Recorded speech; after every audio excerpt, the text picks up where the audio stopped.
Hello, everyone. I come to you with a message. The Democratic Party, once again, needs your help in September.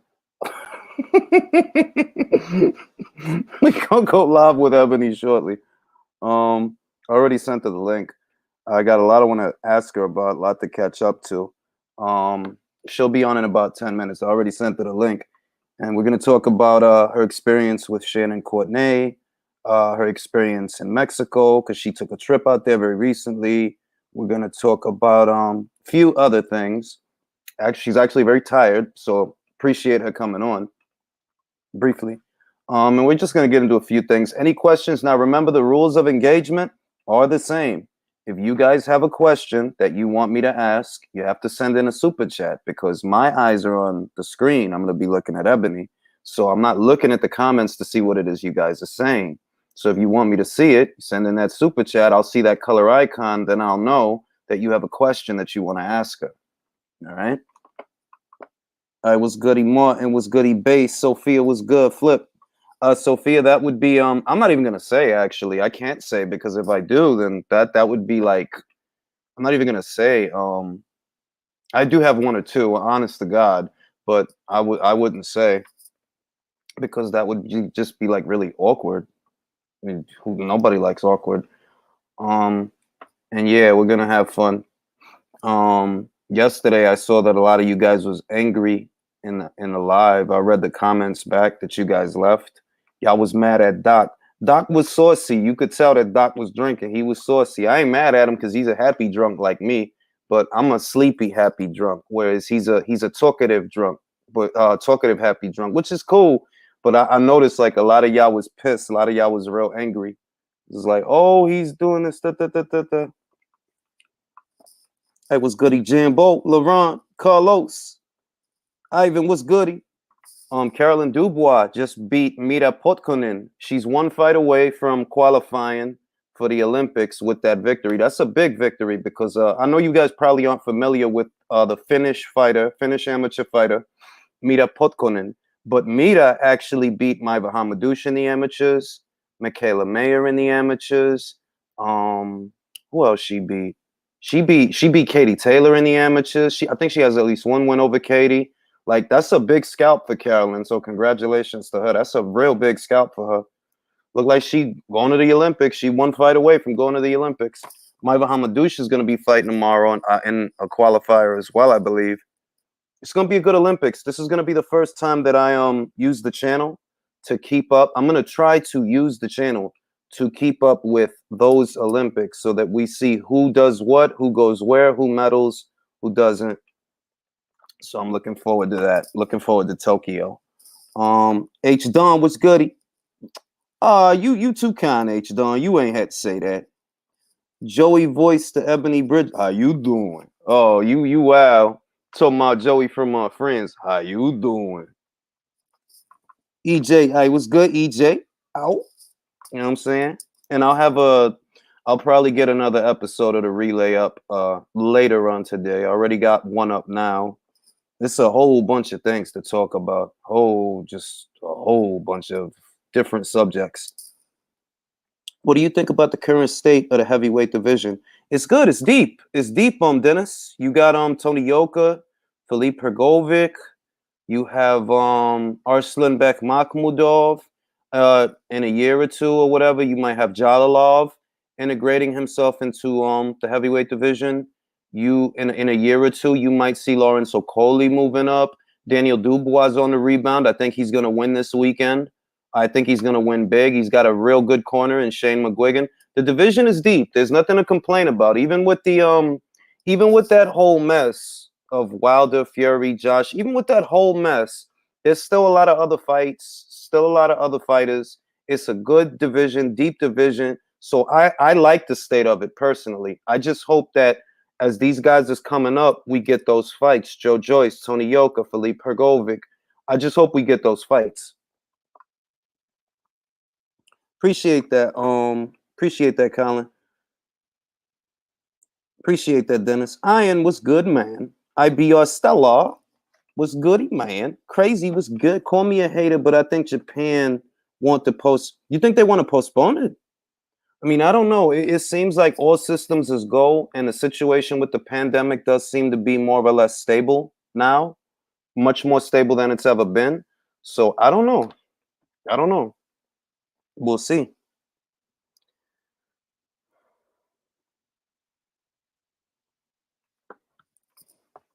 I was good, Jan. You know what I'm saying? Everything appears to be going okay. So as far as the pandemic, I don't foresee it causing any problems or any postponements. Because if it were going to, it would have already, the way it already has. So I think everything's gonna be fine, and there will be games. Um, but yeah, man, there's a lot of stuff to talk about. There's a lot of subjects I haven't even covered yet. But that, that's the fun part. We'll get to it. I'll get to it, that is.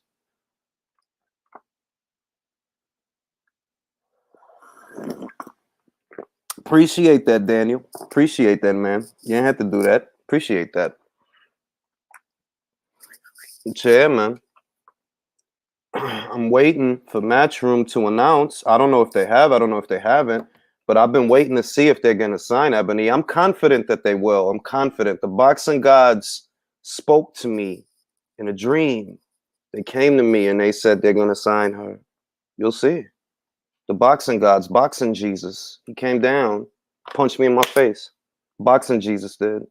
Like, yo, they gonna sign her. You see, they signed Natasha Jonas. It's about goddamn time. They should have been signed her. About goddamn time. Shit, took them long enough. Been saying it for what, I'll say 2, 3 years. The girl's good money. They need to sign her. Now they know. Now they know. You know what I mean? There's a couple of other people I think they need to sign. I do wonder what Matchroom's stake in American talent is going to be moving forward, because you saw that they made a conscious effort to sign a lot of fighters, a lot of young up and coming fighters. Like, oh wow, appreciate that, Warp Speed, appreciate that. He said, keep Doc on.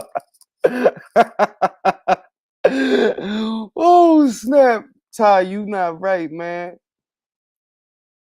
Ain't paid in subs in a while. Here you go. Appreciate that, brother. You ain't have to do that, but I appreciate it. Good looks. I was good, Sophia. Jo got my first paycheck ever today. Congratulations, man. It's a very important time. Learning how to get paid. We gotta get paid. We all gotta get paid. We do it how we do it, and we do it. All right. And I had a brain fart. I just had a brain fart.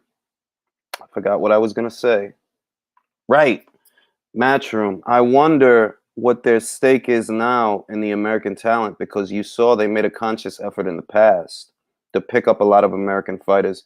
I'm holding out hope that they'll pick up Alicia Baumgartner, Tiara Brown, Hollywood the Champ. That's a fighter you guys probably haven't heard of, but she's a brand new fighter. She just turned pro not that long ago. I already know that they're gonna work with Mary McGee and Christina and Kaylee and Brian. They're gonna have to, because Chantel want to go undisputed, and if you want to go undisputed, you got to see them. You got to see them. Ain't no way, ain't no two ways around it. Like, oh, all right, you want to be well? That's who you got to deal with. They need to get Christina Lenarda to a fight. She's not boring. Get her a fight. Get her a tune-up fight. She's not boring. She needs a fight. She's a part of that unification picture. Christina hasn't gotten to fight in a while. I want to see her get a fight. Serrano and Shields both fighting MMA next week. Interesting times. Yeah, man. But you know how I feel about it. I wish that look, I have my choice words and I have my opinions and I have my takes, but I would actually prefer that they didn't have to do that. Neither of them. I would prefer that the promotion would be stronger so that they don't have to do that. Unfortunately, there is a lot of misogyny in this country, and I noticed that. I start talking about something, and somebody will come out of left field with all this bitterness and all this nastiness. Like, oh, I don't want to watch that shit. Like, all right, chill, fam. Like, chill. You well passionate right now. You got wild energy right now. Chill out. It's wild out here. Like yo, I don't know why so many people so angry all the time. Then again, they're not as smart as I am, and that's probably a part of it. I'm really fucking smart. I was goody shadow boxing. Iron Kong, Tufty, appreciate that, bruh. Been getting free content. Okay, Ebony's in the building. Everybody say hello to Ebony Bridges. Hey, Ebony. Hello, how you doing? I'm good. How are you? So, I know you're tired, so I appreciate you coming on. I just wanted to quickly get right into it. So, Yeah. Shannon Courtenay, was the fight everything that you thought it was going to be? How do you evaluate her now that you've actually shared the ring with her? No, not really. I mean, I was expecting her to like fight a little bit with me. I wasn't really expecting, her to be kind of on the back foot the whole time. Um, I expected her to like kind of sit and trade a little bit more. I know people were kind of saying that it was like back and forth kind of trading, but I suppose, I mean, when I think of that, I think like center ring kind of trading. It was more like I was the aggressor, shoot, and she was like boxing. So, um, yeah.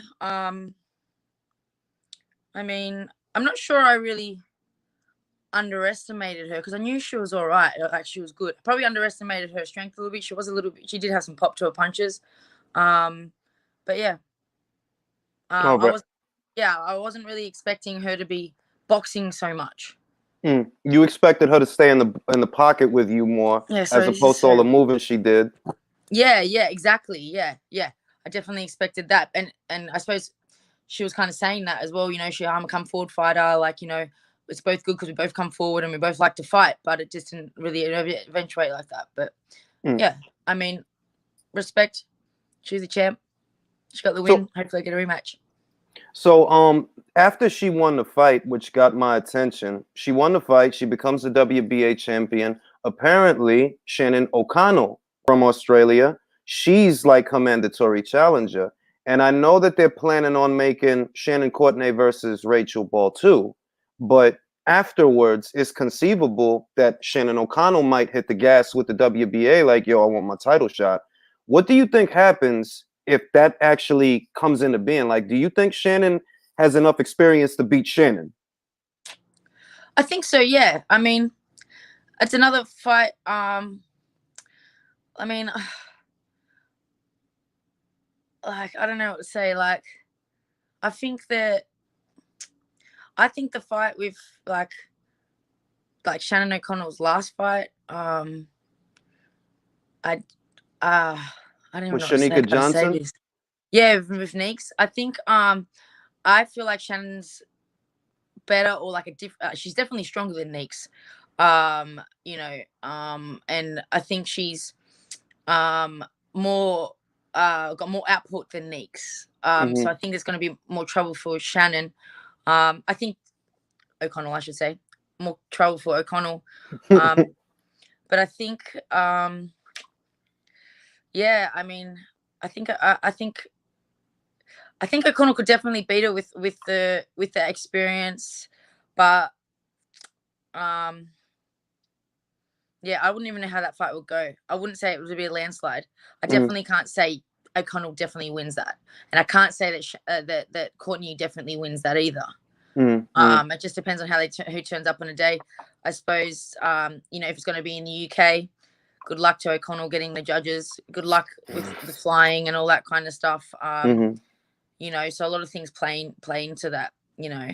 I know that definitely the travel and all that kind of stuff it does take a toll on you. It can help and it can be a problem um, and the judging and all that kind of stuff. So Mm.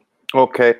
This person, Base the Kid, this is, I don't know how comfortable you are answering this question. So if you don't feel comfortable, do not answer it. Would you get a reduction to improve your performance? do you think my tits was a problem with my performance? So you actually think that my boobs got in the way of my boxing? What the fuck? This is the dumbest shit I've ever. Sorry, whoever that No, asked no, I that mean, question. I, Whoever I asked know. that question, like to me, my boobs are an asset. I mean, people love talking about them, which means they love talking about me. So for me, they're an asset. They're definitely not an issue at all. At all. They don't get in the way. Did you see them flapping in my face? Did you see Shannon punching my tits? No, she didn't. So no, I wouldn't get a reduction. I wanted that. I think that allows me to segue to the next thing I wanted to ask you. There was all that stuff people were saying before the fight, all the shade, negativity, criticism. Do you now feel vindicated that you went out there and you showed, like, you really showed them what you can do? Do you Oh, now feel I mean, vindicated? definitely. And that wasn't even my best performance. You know what I mean? That wasn't like I know I can do a lot better than that. You know, give me a full camp focused on Shannon, not just 4 weeks. You Mm, know, give me, not going through 3 different time zones. Give me 3 different time zones in 3 weeks. Give me 2 eyes for the whole fight. You know what I mean? That was just a little taste of what I'm kind of like, what I can do. But yeah, I mean, I know I'm glad that I impressed people, and I know that I changed a lot of doubters' minds wrongs, and I'm happy with that. But I definitely know that I can be a lot better, and I know that I can show a lot more. mm. Um, but I'm happy that I so word I popped the cherry with Matchroom and with fighting over in the UK, and being in front of all the, showing my boxing in front of the fans. I had a lot of pressure on me. There's a lot of pressure on me with the build up. Of proving myself. But a lot of people tune in. I'm more eyes on that fight than most female fights, and all kinds of eyes. You know what I mean? Not just your female fight fans. It was like the male fight fans, the male boxers, the football dads, everyone. So yeah. I mean, I'm happy that I've done that now, and I'm happy that I was able to.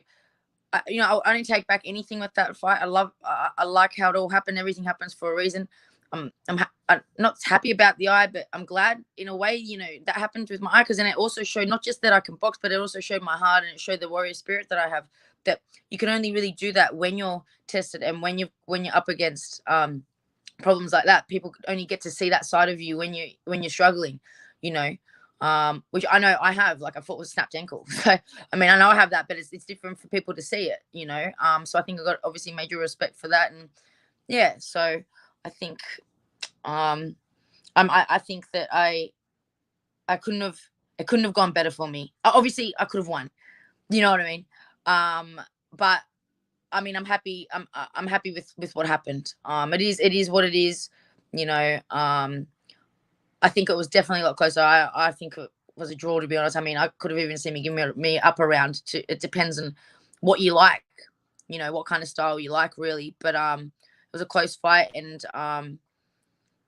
I love that it was talked about, and I love that everyone was talking about it, like everyone. Even Eddie Hearn was saying, like, just some random, like, old ladies at like a hotel or something was talking about it, like, oh, that women's fight, you know what I mean?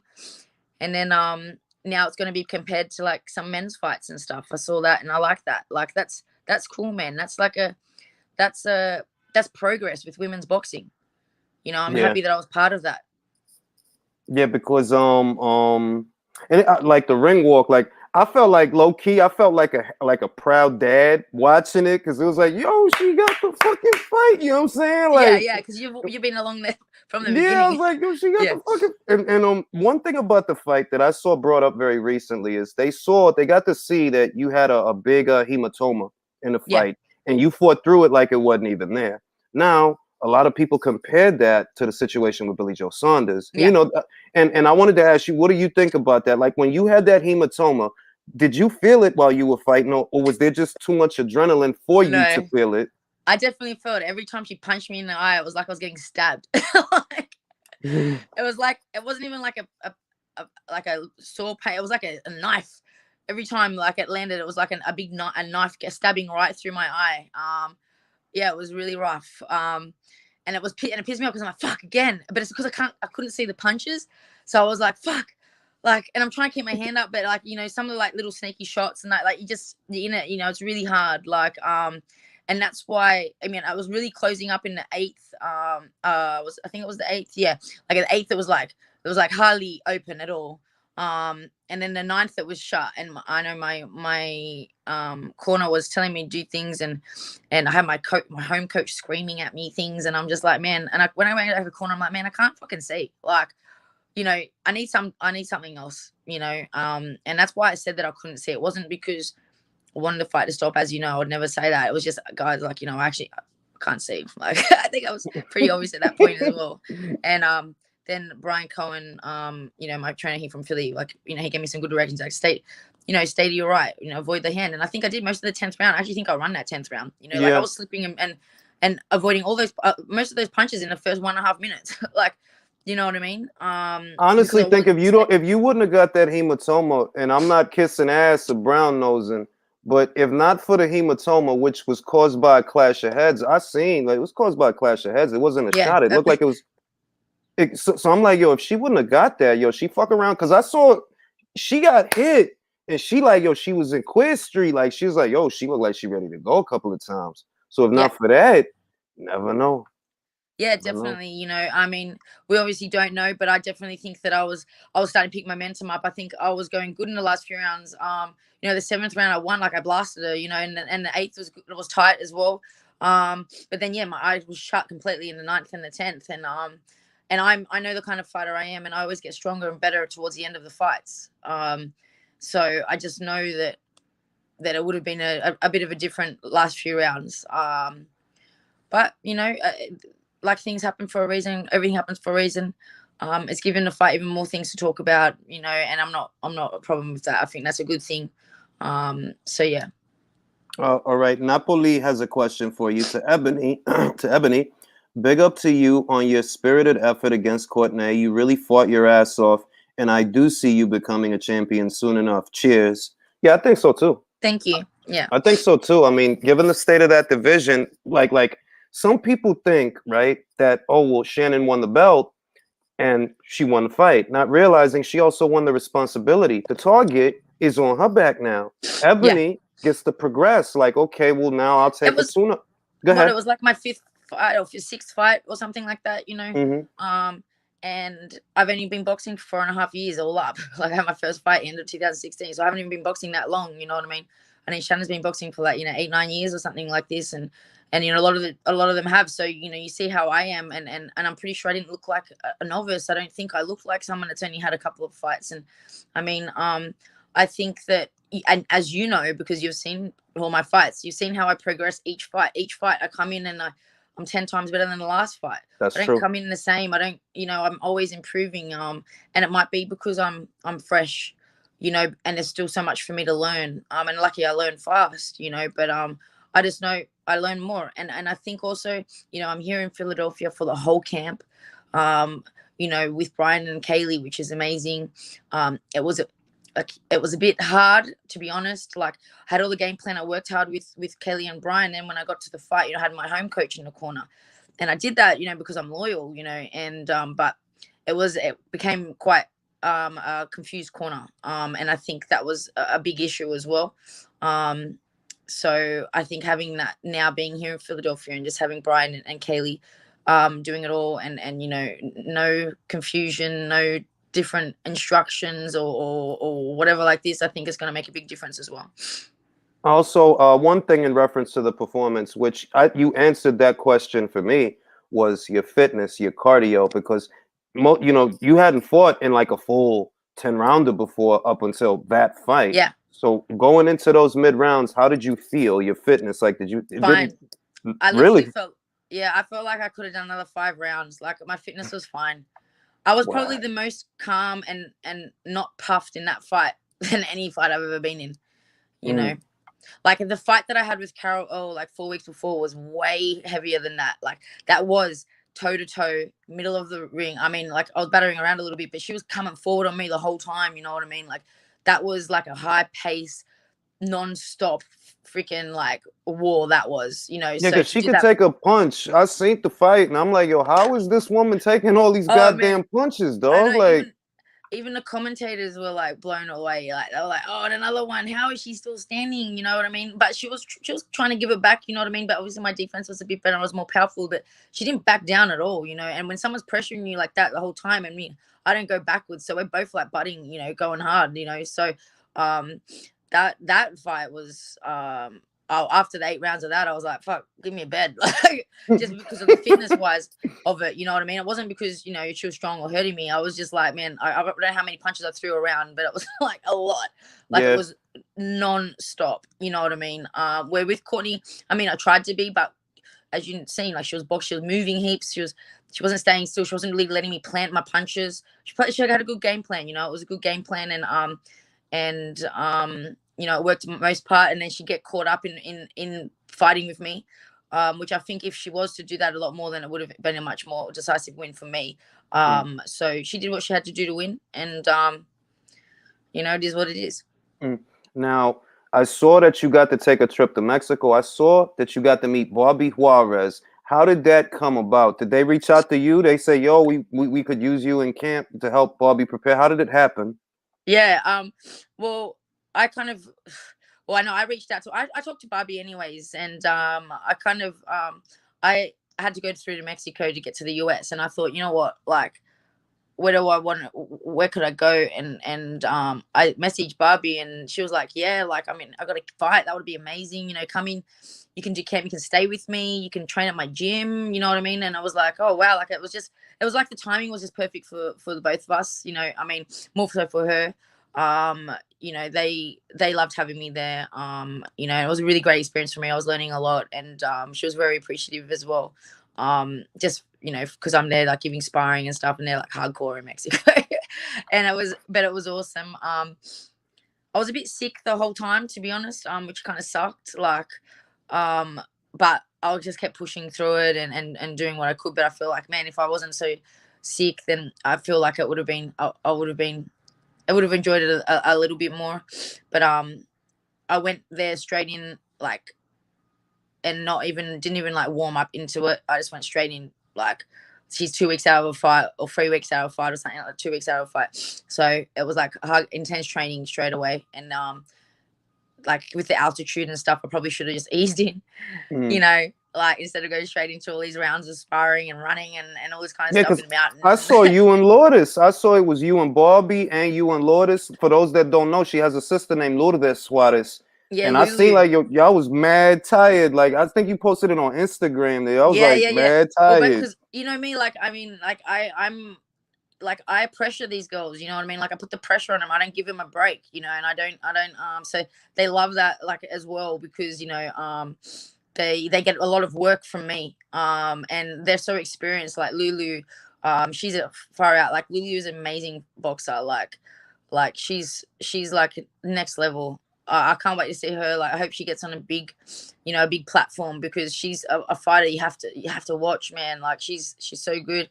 You know, obviously Mariana, she's been around for a long time. So if you haven't watched her, you need to do that. But Lulu, she's still got you know, a lot more in the, you know, in her career. So yeah, it was amazing. Like, you know, and they're kind of different fighters. You know, they're a bit different. So I learned from Oh yeah, both of them. they're different, both of them. Her and Barbie, they got their own signatures, Yeah, I should say. definitely. Yeah, definitely. And I think, like, me and Mariana, like, we get caught up, like, which I know her coach was like, you know, like, not to get caught up with me on the inside, you know what I mean? Because they wanted her to box me a little bit more, and where she likes to fight, you know what I mean? So and we both like it, and like we just like to sit and trade and fight when it's probably unnecessary for both of us, really, but we just do it. And then it's Mm-mm. always like, okay, we've got to get, and like, we hear the coach distance on this. Does Like, she no, plan come on back. fighting? Does she? Because I don't know. Like I wanna, like, I wanna bring her on. The problem is that most of my subscribers, they speak English. I could interview Barbie in Spanish, but they're not gonna know what the hell we're saying. Does she Yeah, plan yeah. on fighting Luna again? Yeah, she really She. wants to fight Luna again. Oh Yep, wow, she's definitely. yo. She wants that fight really bad. Yeah, she wants that fight really bad. Wow. I think I she should mean, get it. I'm scared for her because I love, yeah, like I'm scared for her. Like I saw the first fight, I was like, I know, yo. but you know, it's funny she said like about the loaded gloves and all this kind of stuff. But have you ever been to a fight in Mexico and out the back? There's no officials, there's no nothing. They can do whatever the fuck they want. Mhm. So I mean, to You be fair, I do you? mean, I want to ask you. Do you believe that? Because I watched the fight and I didn't want to jump to conclusions, but it kind of looked like the perfect storm. Barbie was coming forward as the shot was let go, so it's kind of like, well, you made it worse because you pushed your face into, and it was all downhill after that. After that yeah, punch. yeah. I just feel like the damage was so intense for it was so intense that so at the beginning of the fight, like, I mean, I don't know, but I do think that I don't think that Barbie was nowhere near her best on that night, and I think Luna was definitely came out the better fighter on the night. she looked good. You know, she was boxing. She did. She was outboxing Mariana, but yeah, I think it also a lot to do with just how Mariana was. But I mean, how do you expect to be when you've got breaks in 3 parts of your nose and your eyes are like caved in? You know what I mean? By the second round, it was like that. Exactly. Like, from the second round, of fucking nose was broken in 3 spots and the eye socket was broken. Like, I mean, or something like this. Like, it's like, no, it was bad, and that's how the fight started. It started with that, so I'm like, well, damn, exactly. And she you did off like to a 10 rough. rounds. She did like 10 rounds like that. You know, couldn't breathe out of her nose. So there's so much blood. Couldn't breathe because of, you know, and she's strong with like breathing through your nose and not breathing through your mouth. So, I mean, it's like, yeah, I mean, it was just like, I think I'd love to see her get a rematch and just see like, hey, what it'd be like if she didn't break her nose 3 spots and stuff like that. Like, would she be able to come strong in the end, or would she do something different? So I think, considering the injuries that she got, I think it would be good to see another fight.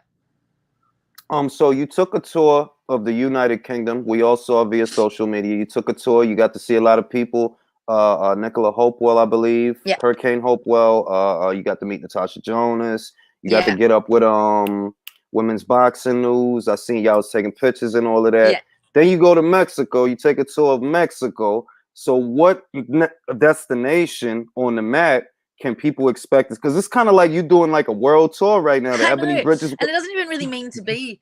It doesn't even. It's not even really meant to be like that. But I think also with the UK, because it's kind of so small. But I went around to quite a few places in the UK. You know, obviously England, and then Wales, and then like all through England, and then yeah, like Mexico. But honestly, I just want to fucking go home. Like, I'm so homesick. Like, I miss my home so much. Like, I miss my boyfriend. I miss my cat. I miss my friends. I miss my family. You know, it's And the weather.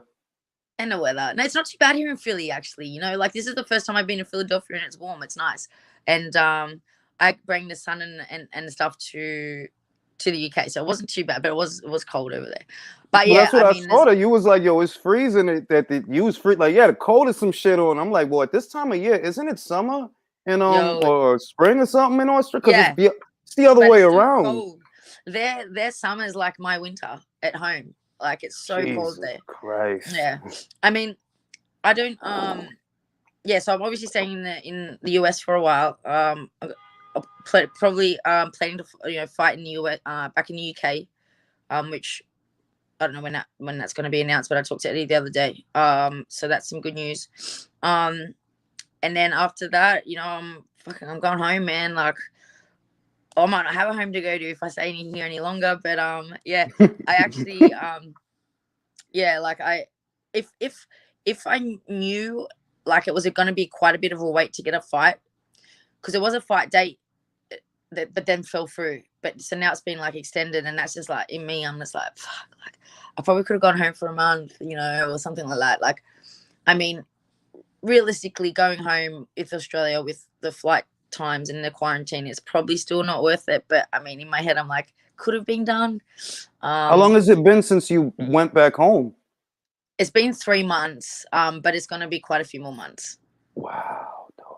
Wow. And it was the thing is, it was never meant to be that long. It was always like just like a couple, you know, like, obviously, you know, have the fight and go home, or whatever like that. So it's kind of something that I wasn't super prepared for, and neither was my partner. And then it was like, always like, oh yeah, I want to fight, because I said after that fight I was like, I want to fight in June, you know, and then it's like, no, I want to fight in July, and then it's like, you know, it's, oh, you're like, you know, you're never coming home. Like, when is it? And I'm like, yeah, and it just keeps pushing. So it makes it a bit hard. It's, people don't realize, like, waiting for a fight and waiting for a fight date when you're not even at home. Like, I'm, you know, I don't have a job. I'm not working. I don't have a job. Like, you know, I'm overseas in countries that are, you know, of course I know people, but it's not home. Just waiting for that call, hoping that I get that fight, you know. And then what happens if you don't get that fight? Then what? You're just fucking wasting your time. You know what I mean? But I can't. You know what I'm like. Like, I just put it all out there, and I try my hardest and do whatever I have to do. You know, so but yeah, it's just like the anticipation of just hoping that it all works out, and that it's not all like just fluffing around for nothing. Mm-hmm. So how you liking Philly though? Because I know like look, I don't got nothing against Philly. They real tough up there. They fight a lot. They fight real good up there. But that's all. That city, man. South. Shit. I'm in South Philly. Yeah, You in it's South Philly? All right. it's I mean, look, I don't do much. I just go to the gym and then I come home and I go for a run and stuff like that. Like it's not like I don't go out anywhere to really see people or see what the hood's like. No, I'm saying, do Kaylee and Brian, do they get up with you and take you sightseeing? Like, cause they gotta have some kind of something to do over there, son.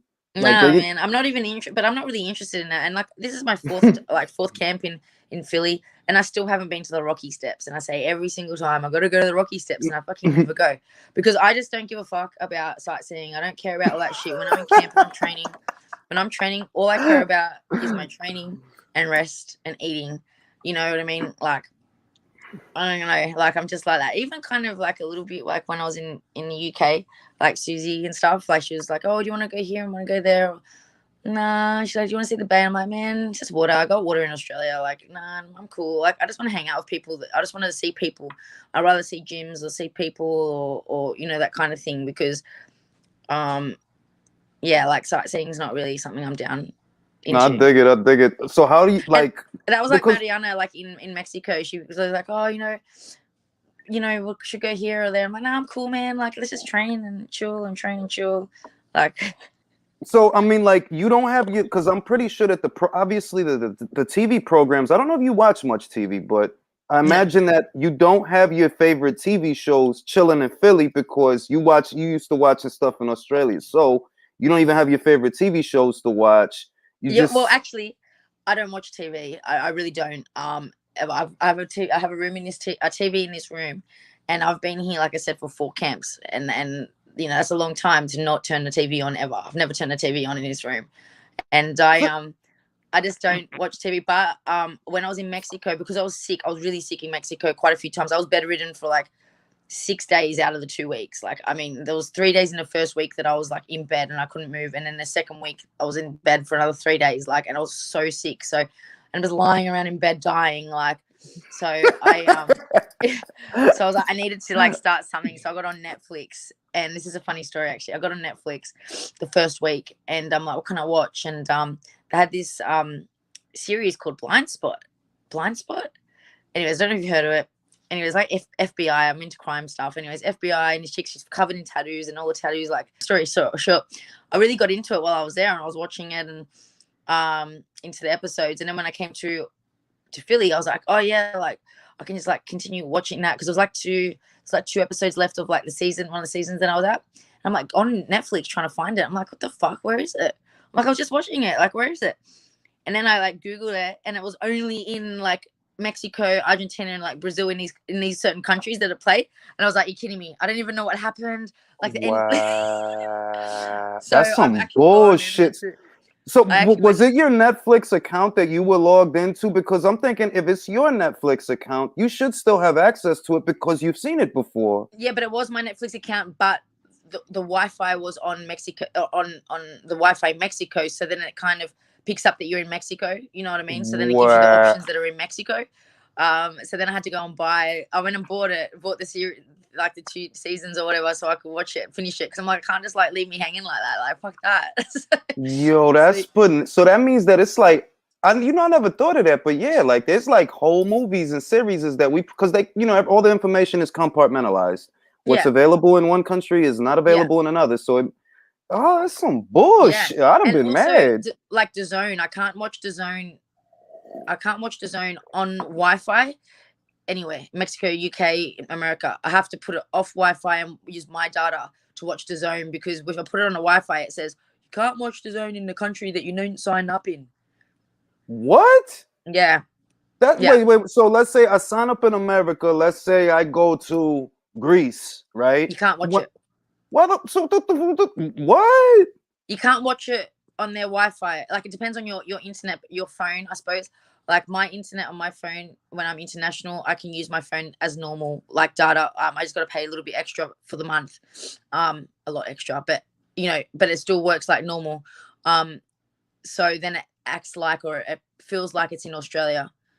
you know. So then I can What? watch the zone. But as soon as I flick it and I put it onto the Wi-Fi, it says that you don't have access to the zone in a country that you didn't sign up in. That's some bullshit. Like, bro, it's not like that's some. I Yeah, ain't I even don't going. know. I honestly, it makes no sense to me.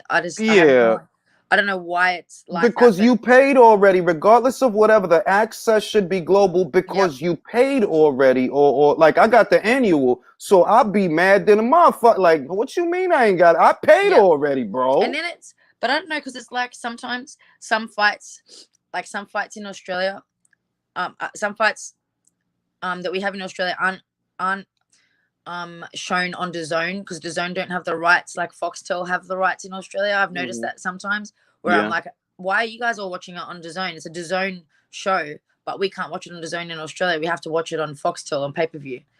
Well, I So mean, more than likely with that, Foxtel, it's just a little way of making money, basically. That if you yeah, say Foxtel wants to pay for the rights to air the fight in Australia, that's another arm of revenue for the people that are putting on the show, which in that situation would be Matchroom. They're like, yeah, oh, well, we get extra side money because Foxtel wants to show it. Speaking yeah. of Australia, Tim Tszyu, Michael Zarafa, who do you got? Tim Tszyu. Yeah, the kid's amazing. Yeah, Amazing. he is special. Yeah, Wow. he's He just, amazing.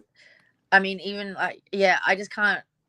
I mean, it took me a few fights to really start believing, only because I've watched him from the amateurs and his first few fights, and you know what it's like with any boxer. The first 10 fights or so, like they're just fights there to build your experience or whatever. So you can't really judge that. Like, like everyone's like, oh yeah, Tim Tszyu, and I'm like, well, we can't really judge on that. But for me, it was the Horn fight. The way he just neutralized Horn and just finished Horn. For me, I was like, wow. Like, I mean, I know Horn's, he's not the best, and he's messy But or he's whatever. tough. But if you're not experienced and you're not good, he's gonna give you problems. Like, he's gonna Yeah. give you mad Well, problems. he gave many and I hate that this gets ignored, but it's like, yo, dog, go back regardless of the decision. Watch the fight. He gave many problems. Yeah, He gave man. many more problems than Keith Thurman. Yes, he did. You know what I mean? But like, it's true. Like, he's, and like you see what he did to Zarafa the second time around when he was actually switched on. You know what I mean? And I just don't think, even if Horn was switched on for the fight, like, just he's clinical, man. Like, he's so Yeah. clinical. He's distance control, his shots, punch selection. Like, it's just, yeah. And then what he did to Hogan, like. And Hogan beat Mangua, and like he did all right against Charlo. Like, I've never got beat by Charlo, but I mean, I'm pretty sure Tim finished him faster than Charlo. He And did. that's, I'm pretty sure that is Hogan's weight. I don't think he No, went no, up, yeah, because because he went up to fight Charlo. He yeah, went he up a went weight up to the fight. middleweight for Charlo, whereas we know Dennis's like stature, his frame, he's more of a junior middleweight than a Yeah, middleweight. Middleweight is big, is a lot for him. And yeah, yo, Tim beat his, like, and he made it look easy, like, yeah. which is And really what got me, that it looked that's easy. and that's what he does. Like, he made the Horn fight look easy. He makes them all look easy. You know what I mean? And for me, like, and now he's fighting like real fighters, or like, like rated like legit, fighters. Like, they're not bums. They're not, they're Yeah, not just, Michael Zarafa's big. He's tough. I remember he fought Kell Brook about maybe two. Brook won the fight, yeah. but he didn't look good. You know what I'm saying? Michael been in there with Brook. He been in there with Jeff 2 times. So and he's coming off a win. I think Michael just beat Anthony Mundine, who, God bless him, but he's 100 years old. Yeah, I mean, he's an old guy. Like, this yeah, is an old guy, definitely. but it's a But good fight.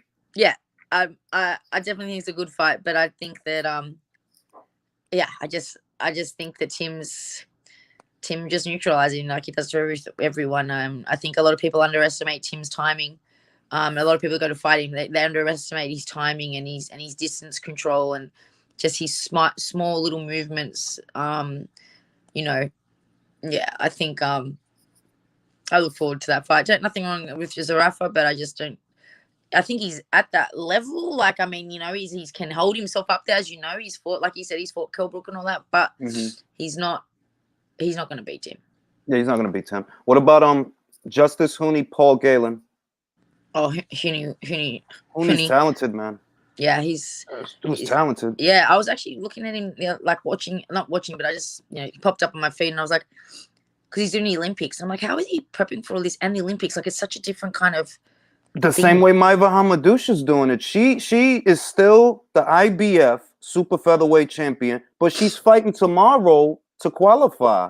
It's like, yo, she I didn't even know that she did all that a lot of amateur stuff already. Like, I thought this was her trying it out. Like, nah, she been did that. She fought Mira Potkonen and a lot of different people. I'm like, I saw Hammer. I think Hammer fought today too. Did she win? I don't think it was today. I think it's tomorrow she's Oh, is it? fighting. I think it's tomorrow. She's supposed to fight I think a French girl or something like that. There's something going on. She's a bad motherfucker. Yeah, I think Justice is good, but I mean, he's raw as well. Like, he's obviously good, but let's be real. The talent pool in Australia isn't big. So the people that he's beat, like, you mean, like, you don't have to be like full extremely special, you just have to be really good. And he is really good, obviously. Whether or not he can transfer that over to the world stage, I'm not sure yet. But he is, you know what I mean? Like, he's it's there's not much competition here. It's a good spectacle though, because Paul Gallen, to my surprise, he beat Lucas Brown. I was like, yeah, what? Like, you know what? I was like, what the fuck? I know. I got to give credit to Paul Gallen. Like, he was in there with that Mark Hunt, that wrestler or whatever it is, MMA fighter. And that guy's huge, and like, he's known for his power. And Gallen impressed me that with that fight, because he got rocked quite a few times, but he's got a lot of heart, man. He's got a lot of heart, Gallen, and he won't go down, and he keeps fighting, and like, he lets his hands go, and I mean, he's had quite a few boxing fights now. Like, he can box, Yeah. I think that because like, he's a crossover guy. He's a rugby player that decided to box. That's why it's like, wow, dog. Like, this dude the promoters know that they can make money off him because he's got a huge rugby following. You know what I mean? So, I mean, good on him. But yeah, like, he's fighting at his level for sure. Okay, now obviously Justice is going to beat him. Because he's just too skilled, like, technical. Justice is really technical. So all right. Yeah, he's got really good. Again, the punch selection. He's good at setups and stuff like that, and he's crafty in that sense. He's pretty slick. So yeah, I don't think Gallen's been against anyone like that. No, I don't want to. Like thumpers. I don't want to take up too much of your time, so we're just gonna get to the fan questions that they asked a bunch of questions. All right. Obviously, 2 guys asked for your phone number. Sorry, guys, I can't help you with that. It was like, bro, like, really? This is what you want me to ask? Like, come on now. All right, now Kat asked, have you watched the film on your loss? If so, where did you struggle the most in moving forward? What would you tighten up and fix in a Shannon Courtenay rematch? Yeah. Well, I think my defense was really good, to be honest. It was. I think I've showed a different style of defense that a lot of women don't have. I was catching, slipping, and parrying, and really tight with my defense.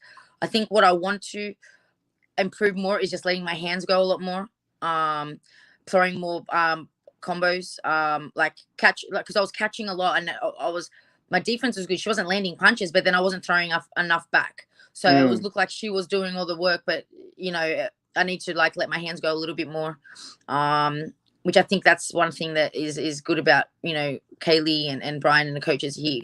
My home coach is really loves those power shots. He's all about the power, but I think letting the hands go is going to be a game changer. So there's that. That's the only thing really. I mean, other than let your hands go more. Yeah, just let them go, let them flow. You know what I mean? Not just 1, 2, or like 3 punches. You know what I mean? Like, just let them go. I mean, I got a high work rate, but it's more about the timing of it. You know what I mean? Like, instead of catching all these punches and just throwing 1, 2, I need to catch and just throw a lot more. Okay. Second question Kat had was, what? Oh, all right. Well, what did you really think about Billy Joe Saunders retiring because of quote unquote injury? And as in, like, retiring in his corner, not retiring, but in his corner. Yeah. No, well, I mean, he broke his eye socket. Like, it was bad. Like, I mean, at first I was like, I put that tweet out and everyone fucking slammed me for it. But fucking hell. Because at first I was like, swear he's shopping because of his eye. Because I was like, is that it? Like, you're just going to stop? And then, obviously not long after, we realized how bad it was. And to be fair, I don't think he obviously quit. The corner pulled it on him, and all I could think was that if that was me and I had a caved in eye socket or whatever, and it was really that bad, and what they say is when you have a caved in eye socket, all the other problems that come with vision and all these kind of things, I would hope that my corner would do that to me, because I know that I can't quit. I will fucking fight with a broken face. I'll fight, I don't care. I will never say stop. Like, you might ask me, do you feel okay? I'll say yes, I'm fine. Because I might not be able to say, but I'm fine. Like, I'll say that, but I would hope that I haven't experienced enough corner to go, nah, your face is fucked up. Like, we need to stop this, because they could save me in the future. You know what I mean? So, it's just a smart move. It was a smart move. And yeah, I mean, there's only so many kind of risks you want to take to a degree. Obviously, he knew that it was bad as well. So I don't know. That's what I think. I mean, I would be really pissed off if they stopped the fight, but after it all, I'd probably be like, thank you for saving my fucking fish. You know what I mean? Well, there was a big controversy with it because people, and this is just fans arguing with other fans, basically. But the controversy was that it looked like Billy quit, right? And people have to say what they have to say. But at the same time, you saw that the story kept changing. That Mark Tibbs said that he pulled it, that Ben Davison said that he pulled it. But people that saw the fight saw that, like, nah, it just looks like he said they saw him go. And we don't know what he was asked. Maybe they asked him if he could see. And he's like, we don't know. So it was just like a whole, we're going to argue. It's like you on Twitter all the time. It's what we do. We argue with each other. We hate each other. It's what we do. I think whatever the circumstances are, I think it was the right move, considering his degree of injury. Yeah. I mean, if he would have kept fighting, you know what the real problem was? And another thing is that he's not in there. He's in there against Canelo. It was all the stuff that he said that made people go after him. Yeah, that's why they went after him, because they're like, yo. And I get that because it's like, now you're saying it, but now, do you know what? What people don't realize as well, and they should. I mean, look, I'm not here to give like Billy Joe a ticket, because like a free pass, because he's very controversial. He says a lot of things, like he's not well liked because of the shit that comes out of his mouth. But at the same time, like, they were saying about him and Dubois and stuff, like stuff he was saying about Dubois. Sometimes you got to experience it to realize, and I'm sure now he would probably say, Dubois, you know what, dude, I'm sorry, like, I know the feeling if it's fucked, like, I get why you quit, you know what I mean? But you don't know until it happens, and I mean, that sucks to be him, and that's why you shouldn't say those kind of things. But at the same time, it's like, I don't think people should be so hard on it as well. It's like me, like, I didn't know his face was fucked like that bad. I thought, I swear he's just stopping because his eyes a bit fucking. I'm not gonna lie. When he got hit, when he got hit, you saw that it sunk. I never seen something like that before. Not that fast. Like, as soon as I didn't. To be honest, like, I'm not really experienced with that stuff. Like, I wouldn't really know. So when I made my tweet about it, I was like, his eyes still open. Like, he can still see. Why is he stopping? Like, because his eyes was open. Like, my eyes were fucking completely shut. You know what I mean? I couldn't see. So that's why I was like, swear he's stopping. Like, that's why that was my first reaction. And then, afterwards, obviously, I know what it feels like to not see. So I think I put up a post because someone was like, oh, I don't think he could see. And I'm like, yeah, I get that. Like, I know what it feels like to not see. Like, but I didn't quit because I can't see. But if you quit or if you stop because you're in fucking pain because your face is caved in because all your bones are shattered, then okay. I mean, that's different. Like, and you're getting hit by Canelo. I mean, okay, we get it. Like, it makes kind of sense, but doesn't mean. But I think, again, the reason he's not getting the support is because of the shit that he says before it, and that's fair enough. You know what I mean? You reap what you sow. Yeah, that's really what it is, and that's where because I'm thinking that most of what people are mad at, actually, or most of what people are holding him to, is the machismo that he had to say to Daniel. They're like, oh, you got to go out on your shield, brother. It taught me something as well. The same thing, like, I shouldn't tweet on Insta like a fan. Like, I'm like a fan because I'm a fan of boxing. but I'm also a fighter, and what I say, people just fucking, So I got to be careful what I say, because in my head I'm like, that's what I was thinking. So I'm like tweeting it like a little fan, because that's what I like to do when I'm boxing.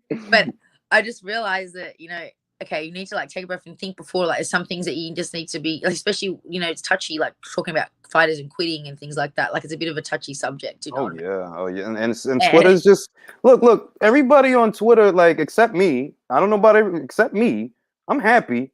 Everybody on Twitter's fucking having a horrible fucking day. I put a tweet yesterday. I'm like, yo, I want Matchroom to sign Ebanie. I get two guys. They're coming at, hey, what the fuck? Is it like, oh shit, bro? I just said I want them to sign Ebanie. What the fuck you getting mad at me for? Like, yeah, people on Twitter is like, I don't know. Like, I don't like Twitter. I just yeah, use it for news. yeah. Fucking like Twitter. Like, it's like, the fuck is wrong with y'all? Like, I just said that I wonder if they're gonna sign her. Why the fuck are y'all jumping on me? I know. I saw some people saying, why would they sign her? Like, because of my age. And like, you kidding me? Doesn't matter about my age. Look what I do for women's boxing, and look what I do for the attention onto the sport. Like, got nothing to do with age. I was about to, and I stopped myself because I was about to do that. Like, what? So what? It's like I was about to go all in. Like, what about her age? Did you not see the fight? Did you not see Yeah, the attention? got nothing Did to you do not with see that. I was, and I'm like, no, don't argue. That's the Yeah. motto for 2020. I'm not arguing with fucking people Bother. on Twitter. I love all the people. I love all the people that saying, "Oh, why would Matchroom sign?" Or why would like, I'm like, oh, just like all this shit, all the doubters before my fight as well. I can't wait to just make them eat their words. Yeah, like I'm like the fuck is like yo, you just got to be mad as shit the whole 24 hours of the day to come. I'm a stranger, bro. I don't follow these. Like, I'm not following these people that are cursing me out. Like, the fuck is wrong with y'all? Like, I don't know, y'all. Like, stay on your page then if you don't like the fuck I said. Like, the fuck wrong with y'all? Yeah.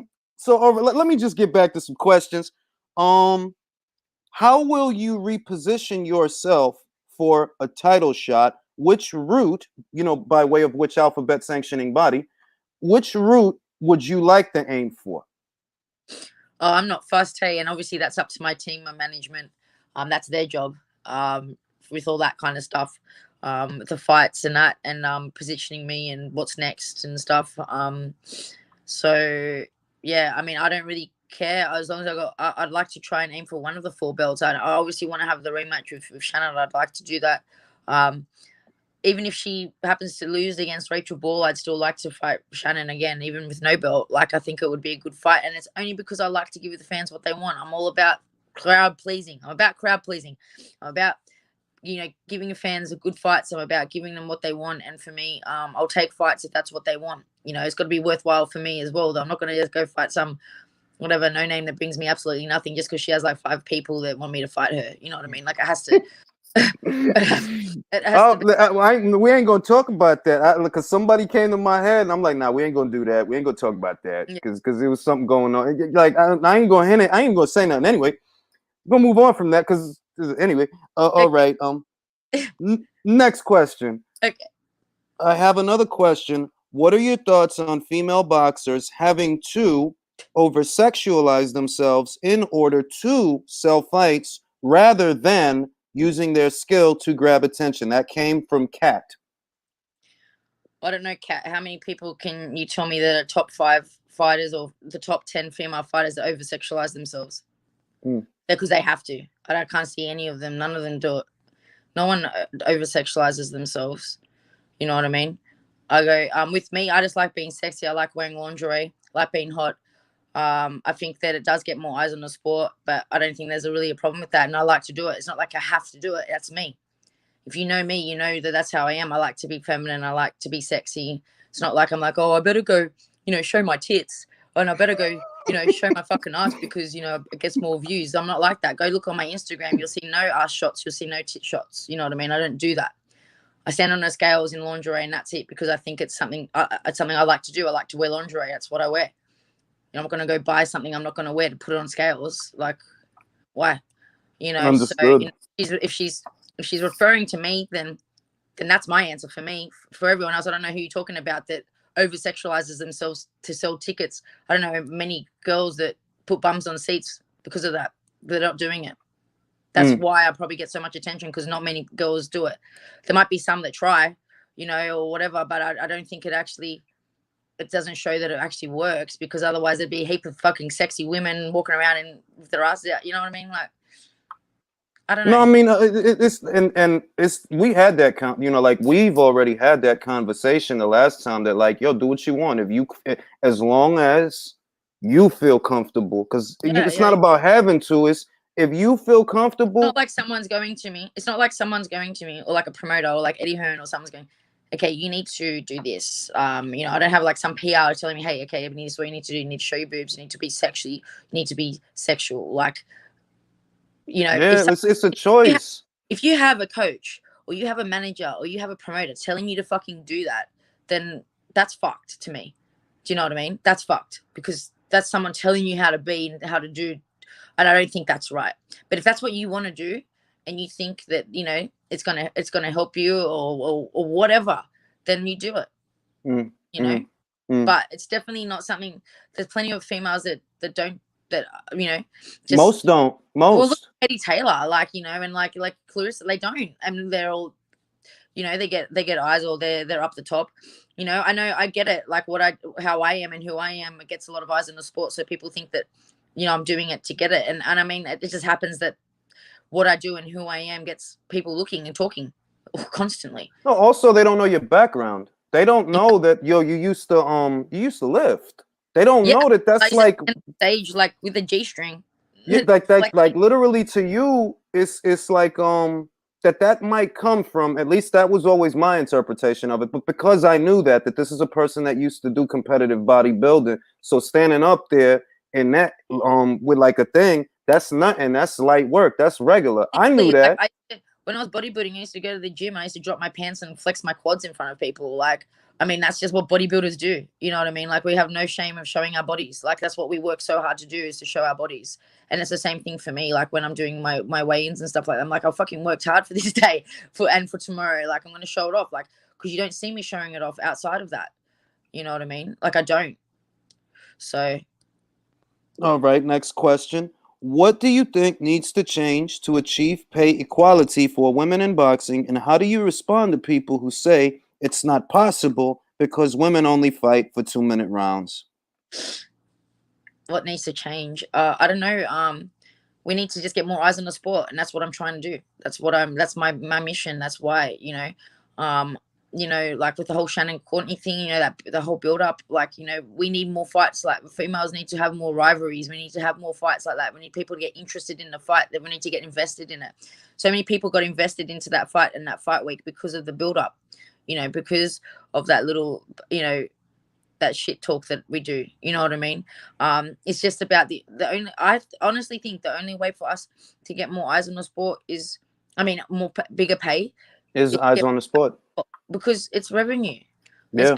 You can't expect to get paid. I don't care. Like, I know people against that. I can't expect to get paid this day. If I was a business person, if I was a promoter or a business person, I'm not going to go pay someone that doesn't put bums on seats and doesn't give me money back. Like, why? You don't do that. You know what I mean? So yeah, we got to work a little bit harder. Yeah, we do. Fucking sucks. Sucks to have a vagina, but that's the reality. Is that's the reality. So we should be trying to promote ourselves, and not leaving it up to just promoters, because there's a lot of people that take time. I do think that promoters need to work harder, to putting us out more, mainstream TV, all this kind of stuff. Like, it is, but it also comes down to us as well. You can't just sit back, So hopefully some of the American promoters, take Eddie's, what he's doing with women's boxing and start pushing it as well, Well, it seems like Golden Boy Promotions, they're actually the only stable. Well, they're actually the only major stable, big promotional outfit that has a platform deal here that actually has a stable, because they got Sulem, they got Sanicia, they got Marlene, they got Aleli, they got I also heard they signed Annabelle Ortiz. They got Franchon Cruz, who's going to be fighting for Undisputed. So it's and obviously Lou DiBella as well. Of course. Lou been in it for forever. Lou's always backed the women. Yeah. You know what I mean? But we need the bigger guys. We need PBC. We need the top rank. We need those guys, jumping on board as well. Yeah. So, it's just that's. And I think it can happen for sure. Like, look what's happened just in the last 5 years, or like just in the last year. But I don't see it happening soon. you Well, know. I think it will. I honestly, I'm psychic, dog. I know you don't understand, and I am psychic. I know shit. I fucking know all types of shit. Right? Another 2 years, Yeah, it'll be. but you know what? Didn't I don't know if this is true, but didn't Katie Taylor get like paid a mil for like one of her last fights or something like She's that? been. I mean, well, like not to put nobody's business out there, right? But it's actually not a secret that she gets that kind of money. Yeah, Like and it's not new either. Like she's been yeah, getting that because well, she's got sponsorships and things, and she's got a whole country behind her. yeah, So that's what has to happen. The exciting part is the Tokyo Games of this summer. You got all types of girls from all around the world, and they're invested in it. yeah, So it's already starting to be what it needs to be, that you develop that following in the yeah. amateurs, which then crosses over into the pros the way that it did for Katie, because Katie started off with a following that was From the huge amateurs, from exactly. the amateurs. And that's the same thing, that's the formula that used to be in boxing. Like when Oscar De La Hoya, he was an Olympian, he medaled, and then when he turned pro, he already had the following. So Yeah, you don't even got to build him up as much yeah, because he already has the following. yeah. That's what needs to happen. That's And the people only get thing. excited that when they turn pro, so they start watching him from the start. Yeah, for sure. Exactly. And There's, Anthony Joshua, same thing. yeah, there's obviously a lot of things that go into it, but yeah, I mean, you got to also understand that even in the men's, they don't get paid equally. I, You know, I say that a million times a day. Like, there's even no the such thing as equal pay. yeah, even the men's don't get paid equally. It's all about revenue, bums and seats. Yeah, there's no such thing as equal pay. Like, I love Chocolatito. I love him to death. He don't. There's guys at welterweight that make more than him, even though he's more accomplished than them. He's a four Yeah, division champion. You've been at one weight your whole career. He's four division champion, but yeah, you get paid more than him. It's that's the game, bro. That's the way exactly, it is. exactly. I'm shoot. All right. I think we did most of the questions. Oh, will age be seen as a barrier by boxing promoters regarding possible longevity in the sport? I Who just does Ebony believe is the most influential boxer in the world of boxing? I've already answered the promotion one about age. I don't think it matters. But because I've had plenty of promoters approach me, but I'm not going to go sign with people that I don't want to sign with. But it doesn't. There's definitely no shyness of people wanting to have me on their show, in their promotion. It's just about what's right for me and what I want. So I don't think it's definitely not a barrier. Um, and who do I think is the most influential boxer? That's a broad question. Yeah, I don't think there is the. yeah, I think the most influential boxer's dead, and that's Ali. yeah, Like, definitely. He's definitely. Yeah, I can't say there's any standouts, so I won't be answering that one. okay, Willie Lynch says, nothing great was ever achieved without adversity. You're doing good, Ebony. Keep doing what you are doing. Oh yeah, thank you. Mate, the amount of adversity that I fucking have to go through constantly, it's ridiculous. But But it's paying off. It's paying off. Like, it's that fucking fight. I just have to say, as a fucking fanboy, because I've been talking about that. Like, you don't understand. Like, I was talking about that fucking fight for at least a year and a half before. yeah. Like, I hope they get the fight, because if they fucking fight, ooh, and it So it was as a fight fan, was it what you expected? it was surreal. For me, it was surreal because I thought that, like, yo, if you get Ebony, she's a mid-range to inside puncher. She's like a pressure fighter. You get Shannon, who likes to mix it up on the inside. Yo, you put them together, that'll be a hell of a goddamn fight. Like, you can look, just go in the search bar and just. I've been ranting and raving about that fucking But fight. But like, did you expect it to be like that fight? Did you expect Shannon to be around on the ropes, like like on a circling the ring yes, the whole because time? I saw, if you hear what I said right in those videos, what I'm saying is I give Ebony the edge. What I did not anticipate was the hematoma, and I do think that Yeah, that affected things because yeah. in the fight I saw, yo, she's getting hit and her knees are buckling, like she looked like she. But what changed everything? The Well, fucking hematoma. yeah, If not, that's why she was staying away from me. I mean, if she wasn't worried about my power, then she would have done what she does to everyone else and just walked forward and tried to punch. The way she did with Dora the Norex. She wasn't worried about Dora the Norex. She came forward on her, but with you, it's like, oh, no, I got to move. Like, not even really Rachel or any of them, you know what I mean? She's never really done that. So, I mean, it's clear that she was definitely concerned with the power and getting caught. Now, there's a good chance that she'll probably end up fighting Rachel Ball in fight camp when it comes back. To be honest, I am kind of leaning towards Shannon. She showed improvement, and not for nothing, I was surprised that she didn't go down because she ate a lot of uppercuts in that fight with you. She ate some right hands in that, and I'm like, yo, I gotta give it to Shannon. Like, she was definitely a lot tougher than, in that sense, she was a lot tougher than what I expected. I didn't think she'd be able to take my punches as well as she did, but she was obviously fit and conditioned, you know, because that does make a big difference, you know. It's easy to kind of, not easy, but, you know, like a lot of the girls that she fights, you know, they don't get much notice as well. And, you know, if you get short notice for a fight and you're not conditioned, you know, it's a lot easier to knock your opponents out as well. So I think, you know, obviously the fitness is a big thing, and that conditioning, which surprised. The fitness and conditioning didn't surprise me, but just, definitely the way she took the punches. And she's quite reactive. So when she gets hit, she'll punch, you know, even though she gets hit bad, she just reactively punches back, which I noticed. I actually like that. Like, that's one of the traits about her as a fighter that I find that I appreciate as a fan. That, like, when she get hit, she got dog in her, so she'll hit back. If she get hit, she'll try to hit you back. Terrence Crawford does that. If you hit him, he'll get mad and hit you back. Yeah, I'm a bit similar as well. Like, no, that's your fucking calling card, bro. Like, this. I mean, if I get hit, like, you're fucking dead. That's what I'm saying. Like, that's your calling card. That's the first fight I seen. You was like that, coming forward on a girl.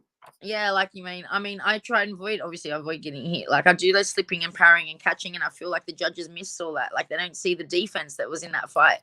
Yeah, like, the commentating it was class defense. Like, if you want to watch like some nice female women's boxing defense, like, I feel like especially those first, you know, the first 8 rounds or whatever, you know, they made no light of that in the commentary. They didn't even, they didn't. They're like, yo, she's slipping all those shots, and when she's not slipping, she's catching it right here. Parrying. Yeah. And y'all not saying, y'all talking about Shannon, like, oh, look at Shannon, look at the color of Shannon's laces. You know, Shannon, like, you know, she came from this and she used to party. And I'm like, fucking no one cares about that anymore. Just call the fight.